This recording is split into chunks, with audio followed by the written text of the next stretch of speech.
Well, I can assure you he did not learn that kind of crass behavior from me. You know, maybe I should wait in the hall. Hold on. What is he doing here? Well, my car's in the shop, and Charlie was nice enough to give me a ride. No, Charlie was nice enough to call you a cab, but you wouldn't take it. So what's going on?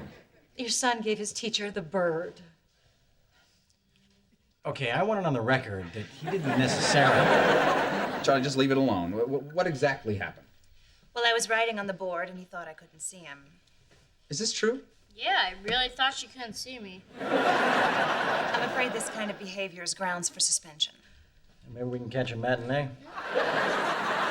Jake, why did you flip Miss Pasternak off? Excuse me. We don't end our sentences with prepositions. We say, why did you flip off Miss Pasternak? I think that answers your question. Jake, why did you flip off Miss Pasternak? Because she picks on me? Jake, I don't treat you any differently than any of the other students. Yeah, right. Shut up.